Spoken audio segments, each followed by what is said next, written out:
Ladies and gentlemen, children of all ages, welcome to another edition of Grok Talk, brought to you by GraniteGrok.com, New Hampshire's leading political blog site, creeping inexorably toward being Northern New England's leading political blog. Northern New England's leading political blog site. You can, of course, find us at GraniteGrok.com. That's GraniteGrok.com.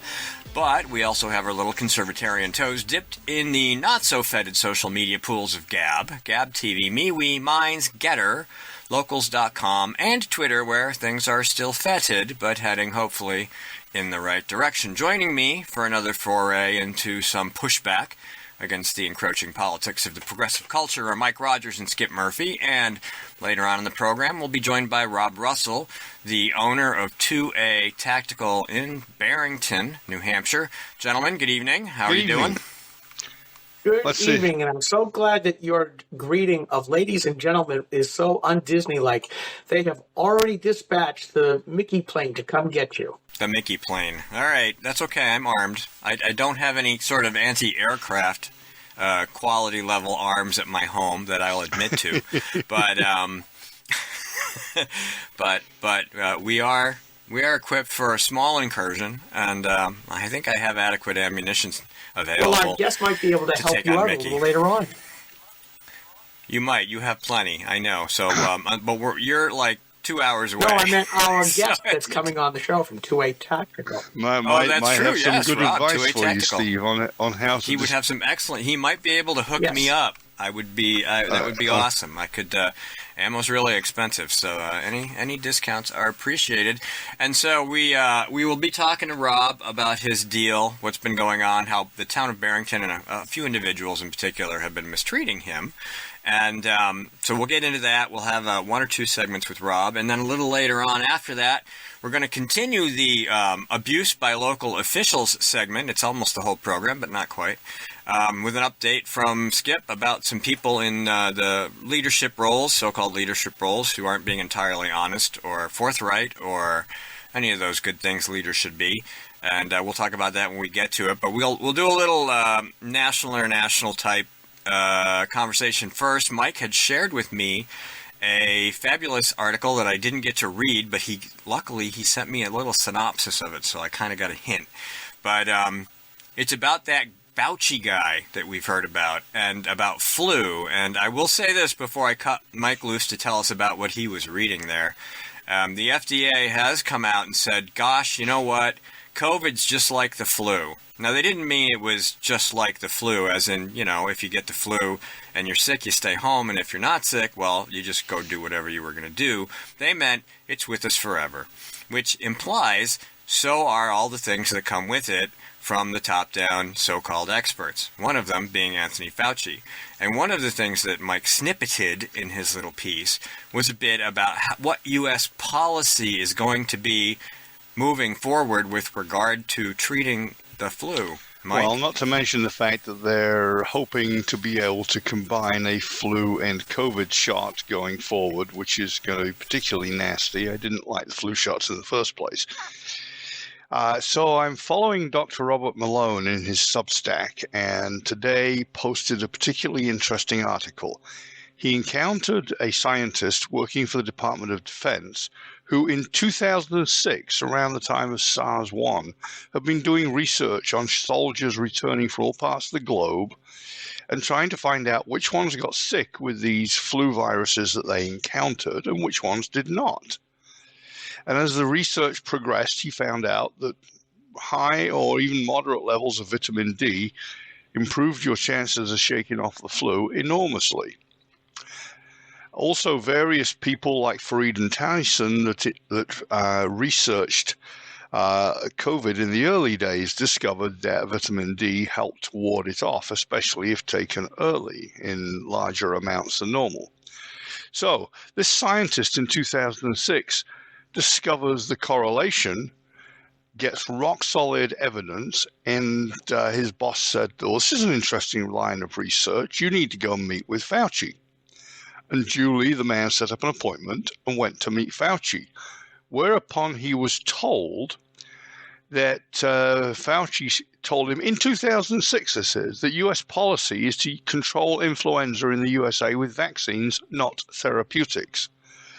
It may be good and harmless for you, but it's not good enough for Dr. Fraudchi. So, unfortunately, we've been having flu vaccines pushed on us for 15 or 20 years, and now we're having COVID vaccines pushed on us, and sooner or later we'll get a combined vaccine pushed on us with even more strange side effects. And personally, I'd rather avoid that experiment altogether.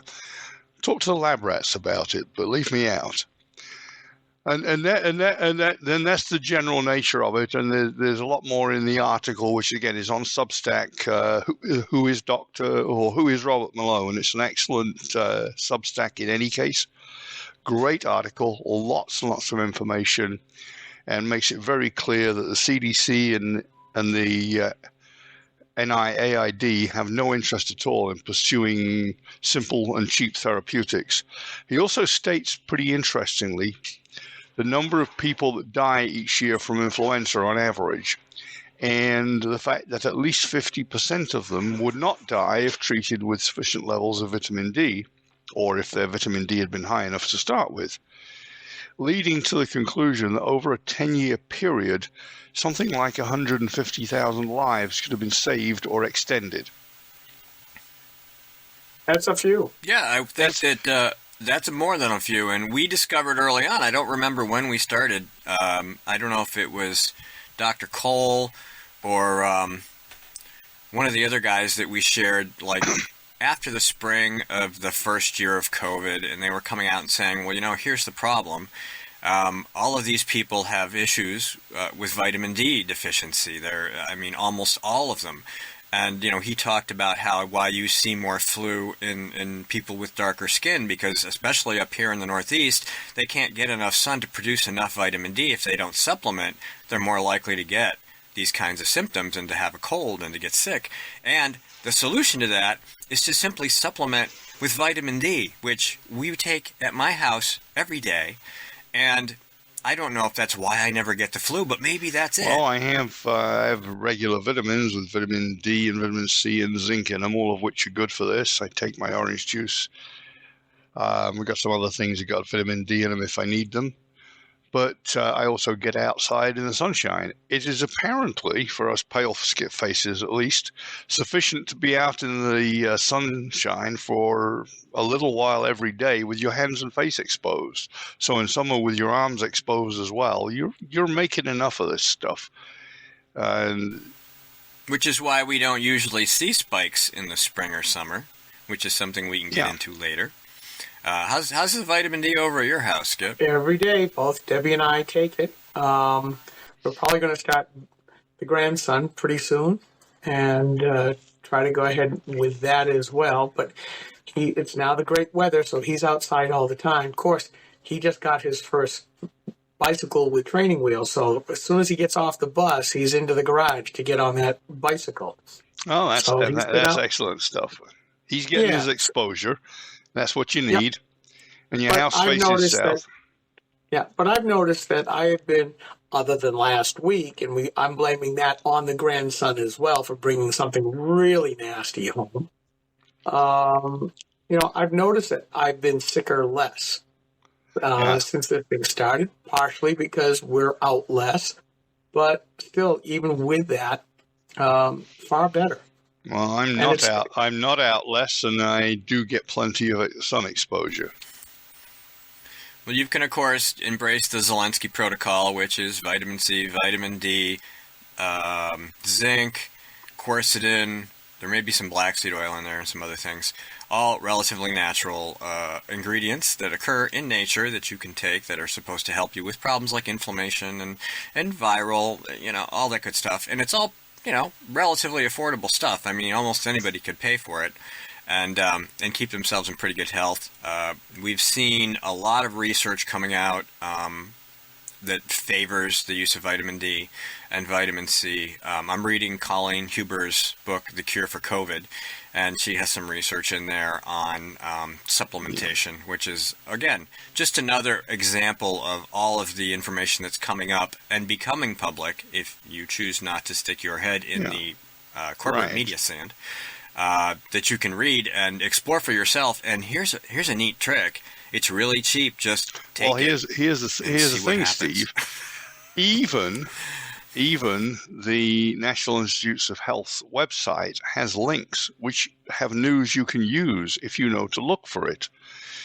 There was a nice piece of research, and I don't think it's been withdrawn, that says that the reason why stuff like ivermectin and hydroxychloroquine and quercetin, and they named a few others, work is because there's zinc ionophores.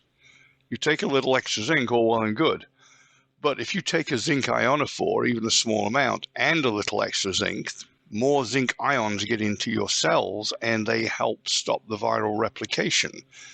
It helps to break the cycle. So that's why colds and flu and other stuff tend to stay away if you take a little bit of these things. And ivermectin's been banned, although we seem to have it legalized in New Hampshire. Hydroxychloroquine's been made very difficult to get.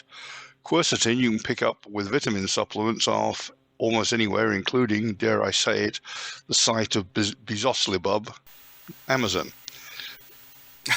Yes, Mr. Now, Mr. the question I have, however, is with the Department of Homeland Security standing up this new DGB, Disinformation Governance Bureau. Is all of the stuff that you're talking about, especially the vitamin D stuff, which is relatively, I should have got that off before. Is that now going to make us villains? Are we going to be put on the mean people? Or are they going to fly more? Are we going to get the DGB plane flying out to all of our homes? Make us? That presumes we're not already on such a list, which I know is true. I've been wearing my President's Enemies List shirt since Obama. But aside from that, Skip, you especially, and a few people from down here, are on the list. Did you not see where Mary Poppins, whatever her name is, the mistress of the of the Ministry of Truth, Ina Jankanovic or something like that? Yeah, her, came out and said, and for something very close to, parents objecting to CRT in schools are spreading misinformation. We are disinformers. Hey. So yes, you only have to fight against against bad stuff to be a misinformer. Yes. The Ministry of Truth says that it's not a Ministry of Truth. Well, so there's no truth there. That's for all sure. You really need to know. This is all the proof and you need. how many of us are going to trust that when the government says that bureau is not going to be shadowing American citizens, how long are we going to believe that? Here's my conspiracy theory for the week. Gone. In the original announcement of the formation of this fabulous little organization, they were very specific about its purpose. They said that its job was to ensure that minorities in the South were not misinformed. That was its specific original mandate, which, of course, when I wrote about it, I said, mission creep is inevitable. Well, mission creep is baked in. That's just the way it's going to be. So the government's pushing all sorts of stuff that's not necessarily good for us, and they want to make sure that minorities in the South don't get a contrarian point of view. Can anybody spell Tuskegee Airman? Oh yeah, I mean it's just ridiculous. Grok Talk. This segment of Grok Talk was brought to you by Kirby Q's, 163 River Street, Alstead, New Hampshire, next to the Alstead Gun Shop in, did I say it? Alstead, New Hampshire, where they're always smoking something. They have been diligently selling I've been vaccinated against tyranny buttons, which is why they get this free plug, because it wasn't free. They actually sent us money. So there you go. You too could be a beneficiary of the brought to you by section of every segment of our program. If you are interested, reach out to either Skip or myself, and you can reach us both by emailing editor at granitegrok.com. Coming up next, as soon as we get him into the program, we're going to be talking about another segment of If It's Happening in This Town, It's Happening in Yours. Rob Russell, the owner of 2A Tactical, will join us to talk about this not-so-excellent adventure with local government. And as a reminder, later on in the program, we'll keep that theme going with an update on an ongoing story on our pages where so-called leaders are deliberately not following the law. So let's see if I can find Rob. You guys go ahead and chat it up. Okay, so the other thing that came across my desk today, courtesy to our regular informer and photographer, Ouija, was a link to Town Hall where it states that the big guy was pulling much more than 10% from Hunter Biden's deals. And in fact, it refers to him taking 50% of some of the deals, especially with China, which is interesting because last year the New York Post carried a piece where a message from Hunter to his daughter Naomi said, "I hope you all can do what I did and pay for everything for this entire family for 30 years," Hunter wrote in a 2019 message to his daughter Naomi that was found on an abandoned laptop. "It's really hard, but don't worry. Unlike Pop, I won't make you give me half your salary." Whoa. You know, now, I don't know if you know if you already knew that, but I had actually read that before. I did not. But there has been that other thing that's been circulating around that about $5.2 million cannot be accounted for from the big guy's IRS taxes. And people are starting to think, is that Hunter money? Hunter invested a great deal in the family's welfare. It was the other half of the bargain for him introducing people to Pop. Yes. $5 million seems like a very small sum to me, though. Given the numbers that have been popping up here and there in the news over the last few years about Mr. Biden and his family and all the fun, exciting things they did while he was Obama's point man in various parts of the world. Not just China, but, everywhere. And so that seems like a small amount.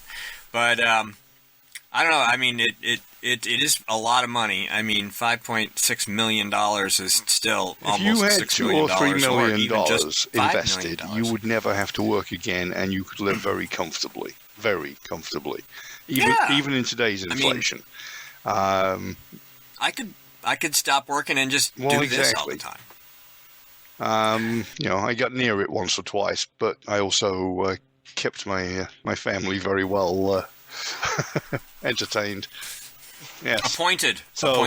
That's the way that goes. But yeah, it's also interesting that with so many so many deals, so much money. I mean, that's just a piece of it they couldn't account for. I'll bet you there's a whole lot more just sloshing around. And don't forget the other habits. Don't forget Brother James of the big guy. Money went in a number of directions, including up Hunter's nose. Oh, yeah. I mean, and it's ridiculous. So Rob is trying to reach us. He's trying to log in. He must be having some kind of issue. Don't forget, remind him to use Chrome. This stuff doesn't about. like other browsers. All right, I will do that. All right, next topic. Go ahead. Filler. All together now with Pride. This came across my desk. Now Kellogg is getting in on the transgender stuff and trying to push it onto your kids. I'll have to post this up, but it's a Tony the Tiger and Cuckoo for Cocoa Puffs and all of the other characters from all of the Kellogg cereal. And together with Pride, all heart-shaped type stuff. And on the side panel, it says 100 amazing to put into a box. And it lists he, him, she, her, they, them, and add your own pronouns. So there are only three types, he, she, and it. Yeah, and I don't mind calling them it if they're sufficiently nondescript. Animal, vegetable, and mineral. Yeah, they basically have Maida Devil with Glad and Glisten and all those other folks to push their message through cereals. I now know what cereals not to buy for the grandson. It's been that way for longer, Skip. Tony the Oh, it Tiger has. had a gay episode 10 or 12 years ago. We haven't bought any since. You know, this is from PJ Media, and it shows some of the old-time boxes of cereal where, okay, inside there was a U.S. Navy frogman, and then they used to package Super Bowls in this, or a Skelosaurus, or this, that, and the other thing. I even remember the Jackson 5 with the special punch out of a 45 record with their songs on it. It's like, this was kind of cool stuff. Now it's all ideology. Such a gift. Right. And never forget Gay Bucks. Yeah. Starbucks coffee went persona non grata around here a good few years ago. You know, and I do in fact, wonder, you'll remember my Gay Bucks emblem, I think, from a few years back. it does give me concern because, you know, if I want to be preached at, I'll be sitting my butt in church. All right, we got Robert. Hang on, let's let him in. Rob! Hello, sir. Can you hear us? Yes. That's right. Yes! I can hear you now. All right. This is kind of a new headset for me. Okay. This software is new to us. We've only used it for a couple weeks. I was trying to log in. I had to log out and log back in. So apparently that was the trick. All right. That works. Unplug it and plug it back in. All right. Well, you missed my fabulous introduction, but Skip, you've been working with Rob on his issues that he's had, which are numerous, which I've read about, and it doesn't surprise me the least bit, I'm sorry to say, but we're here to help. We're here to help in any way we can. So, Skip, please introduce our guest, and Yes. let's get going. Welcome, Rob Russell, to the show. He is the founder and owner of 2A Tactical. He started off when he was medically discharged from the Army. He was in the infantry, decided that what he wanted to do going forward was to, I don't want to say cash in, but utilize his armorer's capabilities, and opened up a one-man home-based shop in his home because he saw that there was a hole in the marketplace. And things started to go well. Business increased. He hired a couple more vets to help him out. And then the town came around and said, hey, we have to fix that side of the road over there. And they spent lots of time and probably lots of money.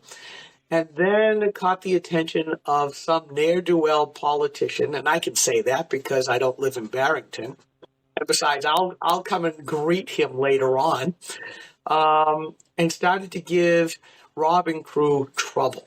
And they said he couldn't do his shop there. He was getting too big. People were complaining, yada, yada, yada. So Rob went and bought a piece of land, put all the money into designing and creating a building, said, okay, I'll stop being a home-based business.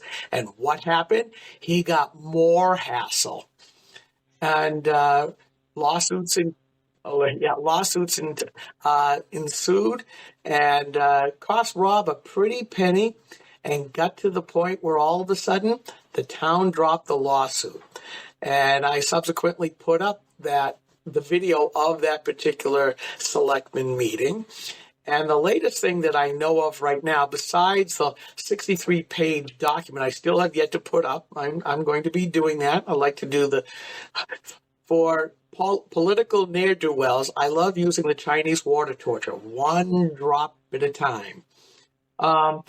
But you know, it's just one of those deals that here's that video, and now you followed it up with a petition against two particular people there in town. Rob, thanks for coming on the show.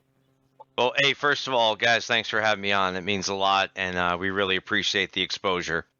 So how much did I get wrong? So it's good to get some. No, I think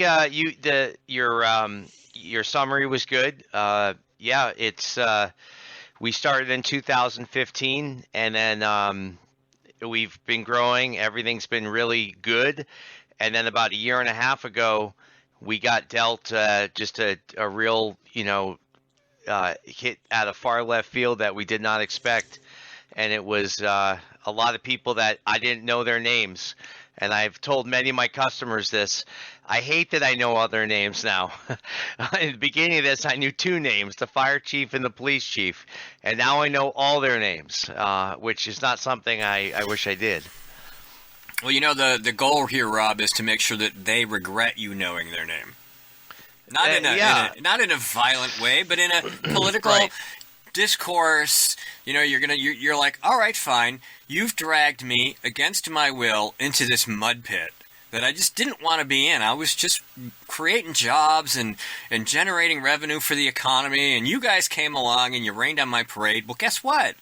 You invited me in, and now I'm here. As I often say, surprise, you have brought me upon yourselves. Yeah, that's all I wanted to do. I wanted to just grow this business. I never dreamed it would grow this fast. That's for sure. A lot of people have said, why didn't you move out sooner? You know, I could not predict the future. And it grew very fast, and that's a good thing. We hit a niche, especially with gunsmithing. There was very few gunsmiths in the area, and that was the big area that we found the big void. I didn't want to be just every other gun shop, and no disrespect to the other gun shops. They're great. We get along with all the gun shops in the area. But we found this niche, and we started growing fast, and I started hiring people. Just remember, my degree is in criminal justice. So running a business is something incredibly new to me. So I've been kind of learning as I go. So at this point, can you give us a few more details into what the town folk, and have a little bit of fun, name names, because I know on that petition that you're now circulating around for a special meeting, you're calling them out for raining, as Steve said, on your parade. Now it's time to turn the fire hose on them. Yeah, and just to be specific, more than just raining on a parade, they were very specifically trying to end our business. They were asking for an emergency injunction to shut our business down, which would have ended about 8 full-time positions and another half a dozen part-time positions. And when I asked the town of Barrington, how many people, businesses, entities have you sued in the last decade, they estimated 3 to 4. So this is a very rare instance in Barrington, extraordinarily rare.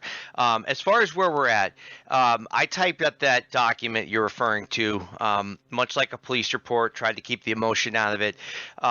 I tried to identify what, in my opinion, were the 2 primary bad actors in the situation. I'm not of the belief that everybody in town government is terrible. Everybody here in town is bad. It's actually not true. I mean, look, we went before the zoning board twice and we won. So there's definitely good people in town. The fire chief, the police chief. I can think of a lot of good people serving the town of Barrington. But I can say for certain, again, in my opinion, that our town administrator, Connor MacGyver, and of all things, our town treasurer, who lives a half mile down the street from me, Peter Royce, who initiated this whole thing. He pushed that big giant ball and he started that thing rolling. Those are the 2 that fueled this fire and made this to become, we were public enemy number 1 in Barrington for about a year and a half, and brought to bear all of the weight that Barrington could bring to shut a business down, and they failed. So that's essentially where we're at. So we're getting signatures to hold what is a special town meeting, which really, for most folks, if they don't know what that is, it's an election. And I'm new to all this. It's literally an election where we are the warrant article, which again, it's a law, if you will, for the town, or it's an ordinance. Not really a law, but an ordinance is better to put it that way. Will be to compel the Board of Selectmen to remove these 2 from public service with no chance for rehire. So that's what we're doing. Do you get any sense that there's any anti-2A animus, or is this just people in town? A couple people in town have decided that you rubbed them the wrong way and they just can't take it. All right. So I hate identity politics. I've tried to go where the evidence has taken me. I've done, I think now 4 right to know requests. I've had documents anonymously forwarded to me. At the time that I wrote that packet that you're referring to, Skip, I put everything in there. There's a lot actually more since then. Here's the deal. I don't have anything currently to prove that this is anti-gun. I'm not saying it isn't, but I'm not saying it is. If I had something in writing, I would absolutely tell you. I would throw it in big lights and put it on a billboard. I'm trying to be, again, go back to my 14 years as a police officer and just kind of try to stick to the facts. What I can tell you is it was anti my business. It was anti a bunch of veterans, a bunch of non-vets, a bunch of good human beings trying to work for a living, especially in a COVID environment where businesses were closing left and right. So of all things, to try to shut a business down because the town treasurer lives a half mile down the road and it says he doesn't like the cars on the road. And by the way, says he doesn't like bouncy houses at our once-a-year barbecue. Actually named that in an email, just to mention how ludicrous this thing was. Put it on the warrant. No more bouncy houses. All right. No, yeah, you have to get a special license in Barrington to have a bouncy house. Oh, yeah, be careful. They'll go for that. They'd love those. Those things are, hand a bureaucrat an idea, and he's like, oh, yeah, I'm running with that. If they can make some money. And, of course, the town lost money on this thing, and so did we. Everybody lost. Mm-hmm. The problem is that here's another instance, and this happens not just in your town. It happened in my town. It happens everywhere, where these self-selected folks that are nominally called the Good Old Boy Network decide that they are the ones, for whatever reason, that should be running things in a particular location. And they get used to it because, for the most part, a lot of people say, everything's okay. May not be great, but it's not bad. We'll just let them keep on doing it. And then they start getting very full of themselves, so the word being hubris. And they decide that they can do anything that they want.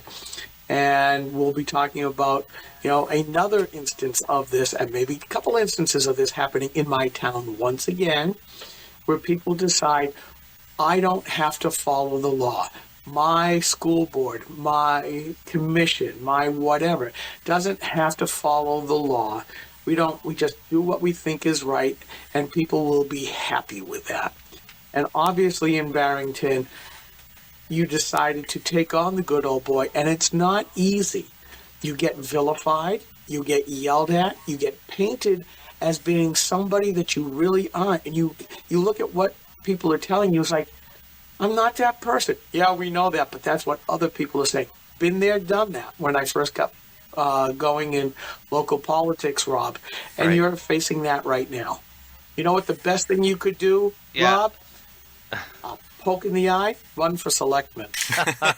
A few people have suggested that at this stage of my life, I've got too much going on with trying to build this building, which arguably the town probably set us back at least 2 years and probably $2 million. That's just by my rough estimate. So they're sitting and complaining that this special election is going to cost $7,000 to $9,000, and I'm certainly not doing it to be punitive. But I don't know what to say. You have a town with a budget of I think $7-something million or $8 million. I don't know why we're, it's part of the democratic process. If 49 other adults registered voters agree with me, we get this right. So don't complain about the cost, especially when you just sued a business and you lost another, 20 grand or whatever the town lost. You shouldn't have sued us in the first place.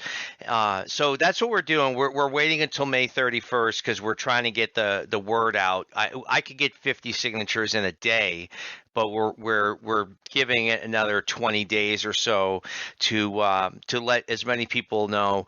The most disturbing thing about this special election was the fact that our chairman of the board, who is a veteran, by the way, and I certainly respect him for that, Dan Manstrek, but he actually said that even if the majority of the town votes to, we'll just call it recall, whatever we want to call it, Fire. let these two go. I don't like saying fired, but whatever. We'll call it what we want. They won't work for the town anymore. Even if the majority votes that per the town attorney, the same attorney that sued us with this incredibly sloppy and inaccurate lawsuit, advised them that they don't even have to go with the majority vote. In other words, they don't have to listen to it, which I don't know if that's correct or not. Even if it is, whatever happened to the will of the people? It boggles my mind that someone in an elected office, and just so you understand, the treasurer and the town administrator, at least in Barrington, are appointed. They are appointed by the selectmen. So in theory, only selectmen can remove them, or the attorney general's office. But for them to say that, in theory, I actually posed a question to him. I said, well, theoretically, what if every single voter voted to have these two removed? What would you do? And his response is, we would take it under advisement. And I thought that was just a heinous slap in the face of democracy. I don't know how else to put it, but okay, if that's your side. It man. always comes down to that old joke. What do you call sending 1,000 lawyers to the bottom of the sea? And the answer is always, it's a good beginning. The problem is that there are too many government assisting lawyers, especially the school board kind. They're basically not much better than scumsuckers, to be perfectly honest with you. Both Steve and Mike know that I don't often go off into bad language land. But these kinds of people that the lawyers won't give the really good advice and say, something, you ought to be doing the right thing. They're oftentimes is just trying to screw over people like you. Again, for the audience and for you, Rob, I'm suing the local school board, my school board, and I see the same thing. The lawyer's saying, you don't have to do anything. Which means and you get for legal hacks, not lawyers. Put your mic down, Steve, Mike. Yeah, Put sorry, your that mic means down, they're Mike. bought and paid for legal hacks, not lawyers. If they were true Correct. lawyers giving good advice, they'd do what you said, but they're not. The school or whoever hires them and said, tell me how I can get away with this. Yeah. Well, if the lawyer was giving good advice, they would have advised the town not to have sued us in the first place. So we already know the lawyer's giving bad advice. That's true everywhere, though. I mean, if you just go Right. through every piece of evidence we've ever published where there was a lawyer involved in a town or a school board, they always make the wrong choice. They always waste money, and they do it deliberately because their intention is just to drain you dry and to run you off, or to make an example of you so that other people go, oh my God, I mean, maybe he won, but it cost him millions of dollars. I'm never going to do Because that. most of us can't afford Right. that. And, you end up, we know a lot of people who are doing it pro se. We have a writer, Lori Ottolano, who literally is taking on City Hall in Nashua and now has won 3 lawsuits straight against high-powered, high-priced lawyers that the town pays for by itself using part of her tax money. But she wins. Yeah. Yeah, they act like it's an endless bucket of money, don't they? They do. And so we got a couple more minutes, probably 4 or 5 minutes. So where are you now, if you can kind of sum that up if we haven't covered it already? How's your building going? Whatever you can tell us. So we're waiting on one variance before the piece of property legally changes hands. We're fully under contract. People keep looking it up and they see it in the name of the old owner. We already made a down payment. We're already making payments. So that's kind of a little bit of fib, I think, that the town's been trying to say. We don't actually own this land. It's no different than if a bank owns a note. So we're very much in the process. In fact, the town's been extremely slow and has ignored a number of my emails regarding trying to make this process go quicker. As far as the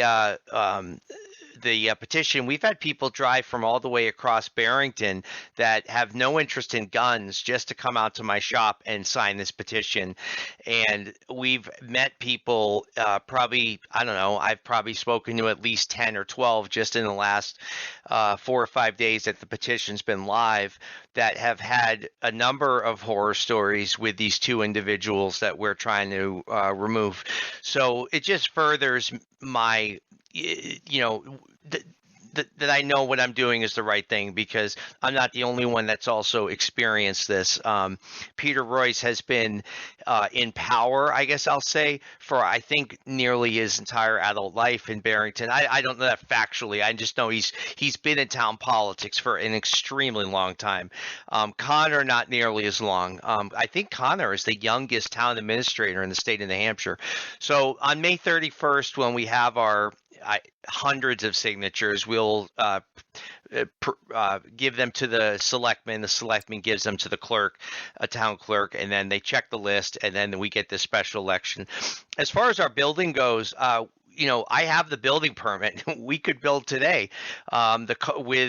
With the nice delay that the town gave us, what was supposed to be a $2.3 million building would cost upwards of $3 to $3.5 million today. So with them dropping the lawsuit when they did, and I've got people contact me, why aren't you building? Why aren't you building? In our business plan, we could carry a $2 million note. I can't carry a $3.5 million. It's just simply not in the cards. So with them trying to get us to move out, saying this was the problem, we needed to not be in a residential neighborhood, they've actually prolonged the issue, but the zoning board has declared that we can technically be here forever. But just to be clear, we're leaving. My wife and I want our house back, and we've got people like Peter Royce in emails telling people that this is just a big ruse. I put $250,000 of my own money into this project already that I will never get back if we don't build this building. So this would be the dumbest ruse in history if I was just trying to pull a funny one on my neighbors. So that's where we're at. We're going to do this building, believe me. But right now we just have to wait. We got to save up some money. We got to see what the market does.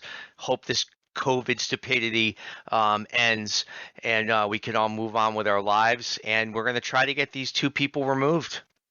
Just trying to do the right thing. How many people do you have already on the petitions, Rob? I'm going to say we already have over 50. There's a lot of people that I know are walking them around their neighborhoods, and so I don't have the actual numbers, but I mean, just in our shop alone, we are almost at 50.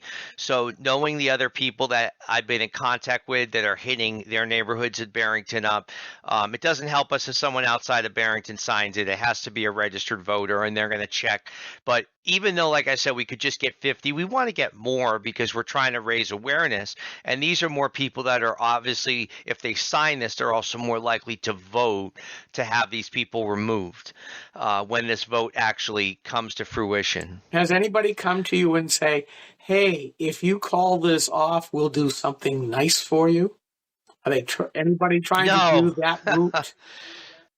No, I had one angry neighbor, and I say angry, he lives about a half mile down, not Peter Royce. One guy come by and give me his angle. It's not even worth it giving a name. It's a non-player in this thing. Other than literally that one person and a couple people sniping at us on Facebook, it's been all positive. In fact, it's been extremely positive.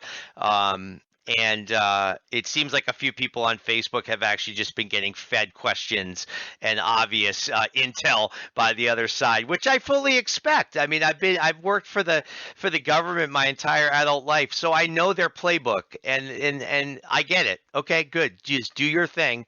We're going to keep doing our thing, and we're going to hold these public servants accountable. Well, Rob, if there's anything else we can do to help you with that, by all means, send it our way. If you have people who have stories they want to tell or op-eds they want to write or encounters they would like to share with the rest of the world, they can do so anonymously in an op-ed, or they can use their name, which we prefer, because then it's much more legitimate. But thanks so much for coming on and talking to us about what's going on over there, because, while we feel bad for the situation, we totally understand it. It's not uncommon, and the only way that we can use the resources and the reach that we have is if we're aware of that problem, which what Skip's been doing. He's been sharing your stuff, and that's what we do. And so let's just keep that going. Oh, thank you guys. It's really an honor to be on your show. And again, we appreciate the awareness getting out there. All right. Thank you, sir. We're going to move into our next segment. Rob, if you want to hang around, you can. That's up to you. We're going to be talking about, where am I going here? I got to find my notes. All right. Mwah. Oops. See, I need more. I have all these monitors in this room that I have got to hook up because I need to be able to move this stuff around. I've got some stuff I have to help Mrs. 2A Tactical with, so I do have to run. But I'd love to chat with you guys again someday. Okay. Absolutely. All right. Thank you. Post victory. Take care, Thanks, folks. guys. Onward. Will do. Grok Talk. All right, welcome back for our final segment of this week's program, brought to you by our Grok Meat sponsor, the Area 23 Pub in Concord, New Hampshire. Yes, if you volunteer to let us use your space for free, we will bring you lots and lots of business, and you'll get free advertising. The Grok Meat will be at Area 23 this Saturday, May 14th from 6 to 8 p.m. If you'd like to join us for appetizers or beverages, either or both, visit granitegrok.com, that's GRANITEGROK.com, and click on the ad at the top of the page or in the right sidebar for all the details, and we hope to see you there. So earlier I alluded to another small town issue about people claiming to be leaders who were ignoring the law, and Skip has made mention of it in some degree throughout the program today, but we're going to cut Skip loose and have him give us an update on what's going on up there. Well, first, because I see Uncle Mike's little graphic behind him, because I can be a proud grandpa. The grandson who's in kindergarten came up, saw my banner that I had up, and he pointed up to that blue part and said, "I know what that says. It says Granite Grok." It just blew me away because so many adults don't even know how to pronounce Granite Grok. When I say skip at granitegrok.com, they kind of look at me like, how do I sound this out? Steve, even you just spelled it out for people. So I thought, who's at fault here? The adults or the grandson showing them up? But anyways, yeah, as people have been watching Granite Grok, I've been using the initials GAC, Gunstock Area Commission, for quite some time. They are supposed to be the overseers and overwatchers of the Gunstock Mountain Resort, formerly known as Gunstock Ski Area, of which I live on the other side of the mountain where they are running. And there's been a big brouhaha been going on here. And it goes back to the good old boys that don't want to give up the control. And they will fight like anything that they can to make sure that they get to keep running things. And in this case, Commissioner Gary Kaidash, who has been a CEO multiple times, basically had a mental midget fit over the weekend and wrote an email on Sunday and addressed it to the now commissioner. And it's funny because Gary Kaidash was the acting commissioner, and he and the former chair were trying to get Mr. Peter Ness kicked out. He was a political threat. So that, lots of things have been going on. So, Peter, I call to your attention to an unfortunate current posting on the Granite Grok that attacks former Commissioner Gallagher and the GAC. I'd like to have the posting discussed at the next GAC meeting and put on the agenda. Meanwhile, I'd encourage you to refer to and be familiar with the November 18th, 2020 approval of GAC meeting minutes on page 4 under miscellaneous. Now, I haven't bothered to go look at that yet because this email was sent to me while I was still prepping the request for proposal for our upcoming Granite Grok application on smartphones. Well, this is all political. This guy is a narcissistic sociopath when it comes to politics. He's so used to getting his own way as a CEO that he doesn't care what goes on. He even wrote a code of ethics to basically act as a muzzle. I've talked about the code of ethics that I was supposed to sign and refused to years ago, in which Mr. Kaidash was caught at a GAC meeting, basically personally attacking one of the new commissioners, Dr. David Strang, and David Strang basically said, well, according to your own code of ethics, you are in error, compared to the bylaws, because you just did exactly what you wrote not to do in your code of ethics. So everything tumbles down from there. What came out over the weekend? I was at a meeting on Friday, a non-public meeting. Public first, they went into non-public and then came out as public of the GAC.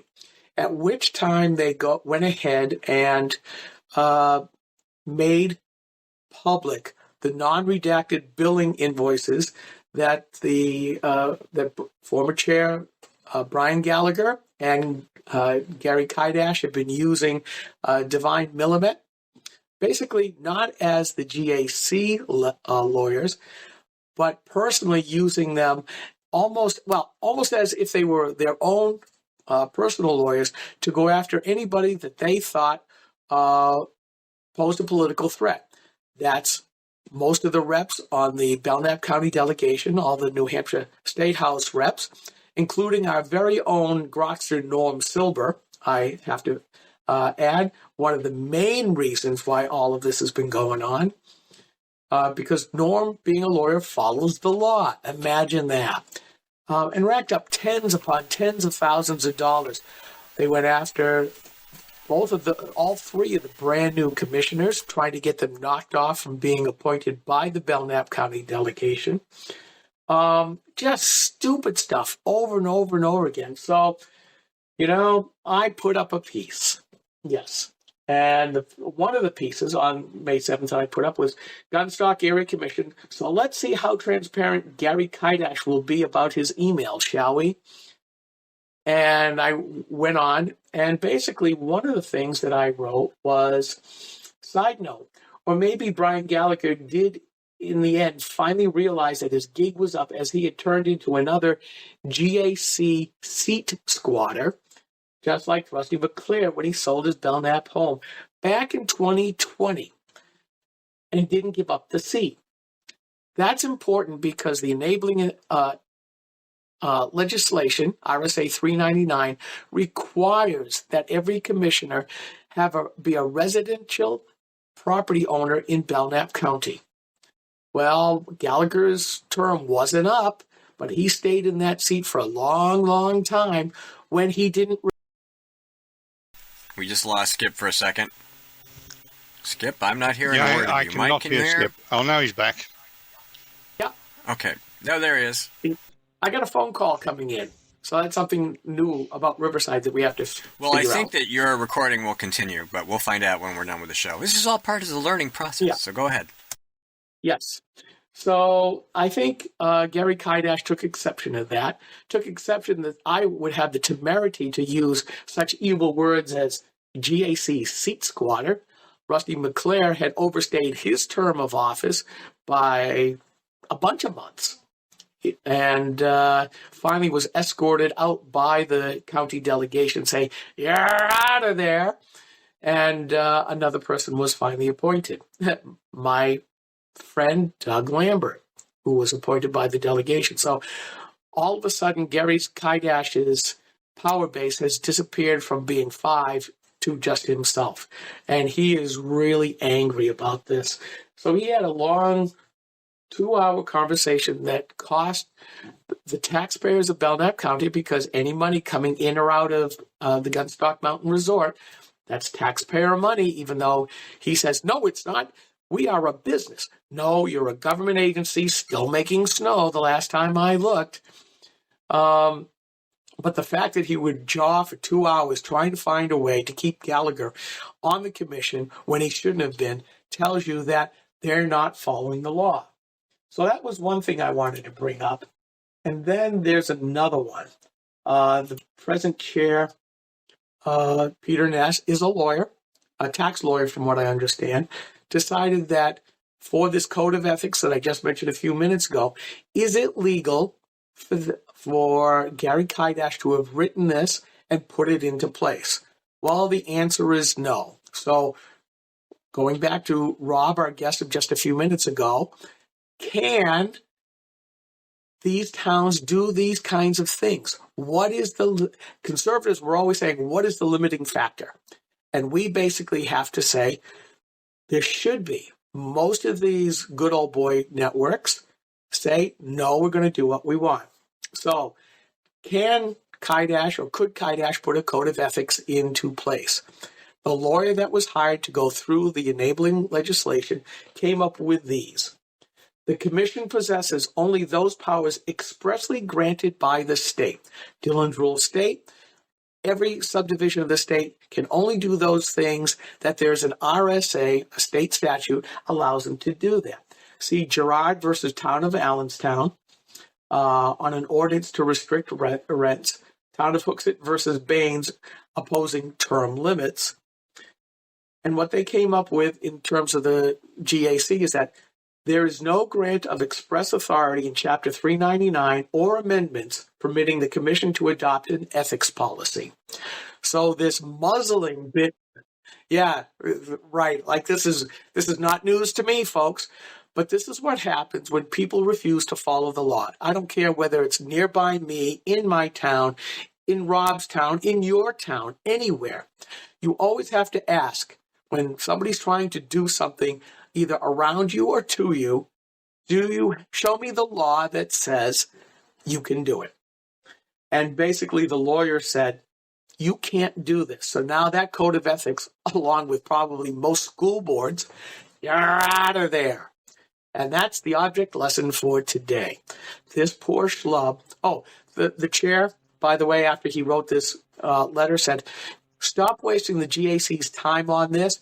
You got a beef with Granite Rock? Go talk to them. I haven't heard anything just yet, but the next GAC meeting's coming up real soon, and they always have a public comment session. I will talk to Mr. Kaidash in probably ways he won't particularly care for. All right, that's going to wrap it. We want to thank our guest, Rob Russell, for spending some time with us, a good 20 minutes, a great interview, or actually a great conversation. And, of course, Mike and Skip, as always, hopefully you will be available and back next week as we continue to explore how to make this work better and better every time we use it. This is brought to you by GraniteRock.com, New Hampshire's leading political blog site, and as I alluded earlier, perhaps Northern New England's leading political blog site. And Skip's pointing his arm at something, and I don't know what it is, but we're done. So everybody have a great night, a great weekend. Hope you had a great Mother's Day, and we'll be back next week. Rock Talk.